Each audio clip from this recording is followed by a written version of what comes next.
अस्सलाम वालेकुम। जैसा कि हमने लास्ट लेक्चर के अंदर डिस्कस किया था कि एक एटम के अंदर जो प्रोटॉन्स और न्यूट्रॉन्स हैं वो किस तरीके से उस एटम का एटॉमिक नंबर और एटॉमिक मास बना रहे हैं। तो आज के लेक्चर के अंदर हम एटम के स्ट्रक्चर को ही डिस्कस करेंगे कि जो इलेक्ट्रॉन्स हैं वो एटम के इर्द गिर्द किस तरीके से डिस्ट्रीब्यूट है, कि किस तरीके से उन्होंने अपने आप को एक एटम का स्ट्रक्चर बनाने के अंदर वो अरेंज किया हुआ है। कि ऐसा नहीं होता कि अगर एक एटम के अंदर 4 इलेक्ट्रॉन्स हैं तो वो 4 एक ही जगह पे इकट्ठे हो जाएं,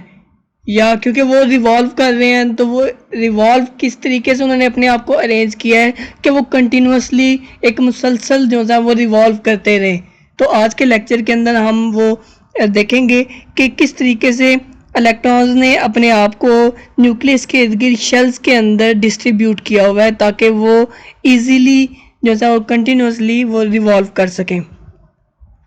तो हम डिस्ट्रीब्यूशन को डिस्कस करेंगे। तो इलेक्ट्रॉन्स जो से हमने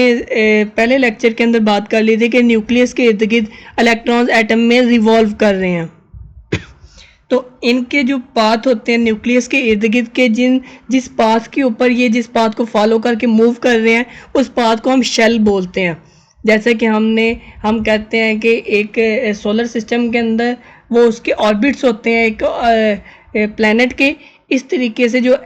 एटम के अंदर इलेक्ट्रॉन जिसमें रिवॉल्व कर रहे हैं वो उसके शेल होंगे। तो इलेक्ट्रॉन्स जो है उसी शेल के अंदर उन्होंने अपने आप को डिस्ट्रीब्यूट किया हुआ है कि अगर 8 इलेक्ट्रॉन है किसी एटम के अंदर तो 8 किस तरीके से डिस्ट्रीब्यूट हुए हैं वो हम आज डिस्कस करेंगे। तो जो से शेल है वो एनर्जी लेवल है कि जो पहला है वो उसकी एक स्पेसिफिक एनर्जी होगी,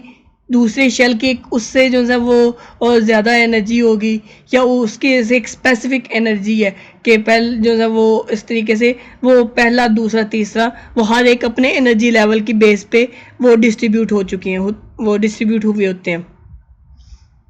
तो ये जो से शेल्स हैं उनको हमने लेबल किया था कि उनको नाम दिया हुआ है KLMNOPQETC के इन जो है अल्फ़ाबेट्स पे हमने एक जो है वो शेल्स को नाम दिया हुआ है कि जो पहला शेल होगा वो K है, दूसरा L है, इसी तरह MNOPQ हमने इनको नाम दिया हुआ है। तो जो पहला शेल है वो K शेल है कि वो फर्स्ट शेल है, और हमने जो है कि एक ही शेल के अंदर कितने इलेक्ट्रॉन्स आ सकते हैं, कि अब ये नहीं है कि अगर 8 इलेक्ट्रॉन तो 8 के 8 एक ही शेल के अंदर आ जाएंगे, तो इस तरीके से वो डिस्ट्रीब्यूट नहीं हुए होते, क्योंकि हमने बात की है कि वो एनर्जी शेल्स हैं कि हर एक की एनर्जी डिफरेंट है। तो इस एनर्जी की बेस पे उन्होंने अपने आप को डिस्ट्रीब्यूट किया हुआ है। तो एक शेल के अंदर कितने इलेक्ट्रॉन्स आ सकते हैं उसको हम इस फार्मूला से जाहिर कर सकते हैं 2n² से, कि n जो है वो शेल नंबर है कि फॉर एग्जांपल 1 अगर फर्स्ट शेल है तो n की जगह हम 1 लिखेंगे तो 2 इंटू 1 का स्क्वायर तो ये आपका 2 आ जाएगा इसका आंसर। मतलब कि पहले शेल के अंदर 2 इलेक्ट्रॉन्स आ सकते हैं कि 2 से ज़्यादा नहीं आएंगे, एक आ सकता है पर 3 इलेक्ट्रॉन पहले शेल के अंदर नहीं आ सकते। तो पहले शेल के अंदर सिर्फ और सिर्फ 2 इलेक्ट्रॉन्स आएंगे, तो तीसरे को लाने के लिए वो एक और एक्स्ट्रा शेल बन जाएगा, दूसरा बन जाएगा, तो दूसरे के अंदर वो एक आ जाएगा। इसी तरीके से अगर हमने दूसरे शेल का फाइंड आउट करना है तो 2 इंटू फिर n की जगह 2 आ जाएगा, तो जो है वहाँ पे इस तरीके से हम अंदाज़ा लगा लेंगे कि दूसरे शेल के अंदर 8 इलेक्ट्रॉन आ जाएंगे। इसी तरीके से हम जो है आगे से फर्दर शेल्स के अंदर इलेक्ट्रॉन का नंबर हम प्रिडिक्ट कर सकते हैं।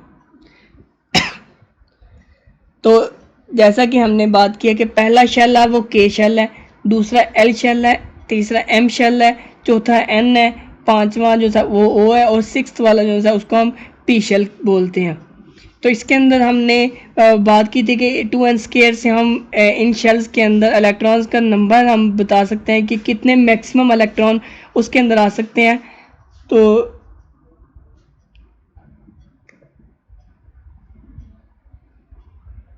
जो सा आपका पहला शेल है उसके अंदर आपने क्या किया, n की जगह आपने 1 लिख दिया, तो ये आपका जो है वो 1 का स्क्वायर भी जो है वो 1 आएगा। तो जब 1 को हम 2 से मल्टीप्लाई करेंगे तो ये आपका 2 आंसर आ जाएगा। तो दूसरा अगर आपका शेल होगा तो आपने इस n की जगह आपने 2 लिख देना है, तो जब आप इसको सॉल्व करते हैं तो 2 का स्क्वायर 4 होगा, 4 मल्टीप्लाई बाय 2 आंसर आपका 8 आ जाएगा। तो जो है आपका सेकंड शेल होगा उसके अंदर मैक्सिमम आपके 8 इलेक्ट्रॉन्स आ सकते हैं। इसी तरह थर्ड शेल है, 3 का स्केयर आपका 2 है, 3 का स्केयर आपका 9 आएगा, 9 मल्टीप्लाई बाई 2 18। तो इस तरीके से आपका जो है थर्ड शेल में मैक्सिमम या ज़्यादा से ज़्यादा 18 इलेक्ट्रॉन आ सकते हैं, 18 से ज़्यादा नहीं आ सकते, कि 19 नहीं हो सकता, 18 से कम आ सकते हैं, 18 से ज़्यादा नहीं हो सकते। इसी तरीके से बाकी शेल के अंदर आपका फोर्थ शेल है, फिफ्थ शेल है, सिक्स्थ है, या कोई भी शेल है, उसके अंदर इलेक्ट्रॉन का नंबर हम इस तरह से फाइंड आउट कर सकते हैं। तो ये आपकी रिप्रेजेंटेशन है कि एक अगर जैसे एटम है, सेंटर आपका न्यूक्लियस है, न्यूक्लियस पॉजिटिवली चार्ज है क्योंकि इसके अंदर प्रोटॉन्स और न्यूट्रॉन्स प्रेजेंट है। न्यूट्रॉन के तो ऊपर तो कोई चार्ज नहीं है, प्रोटॉन के ऊपर पॉजिटिव चार्ज है, इसलिए जो है न्यूक्लियस के ऊपर जो है वो पॉजिटिव चार्ज आएगा। इलेक्ट्रॉन्स के ऊपर नेगेटिव चार्ज है, वो पूरे बाहर जो है न्यूक्लियस के बाहर प्रेजेंट है। तो पहले शेल के अंदर हमने बात की थी कि 2 इलेक्ट्रॉन्स हैं, तो ये जो सा आपका पहला शेल होगा, पहले शेल के अंदर 2 इलेक्ट्रॉन्स डिस्ट्रीब्यूट हुए हैं, दूसरे शेल के अंदर 8 हैं। इसी तरीके से अगर आप दूसरे के अंदर काउंट करते हैं तो 1 2 3 4 5 6 7 8, दूसरे के अंदर एल शेल के अंदर आपके 8 इलेक्ट्रॉन्स आएंगे। इसी तरीके से आप और शेल बनाते जाएंगे तो वो उसी तरीके से आपके 18 32 50 और 72 इलेक्ट्रॉन्स आपके जो है वो अरेंज हो जाएंगे। तो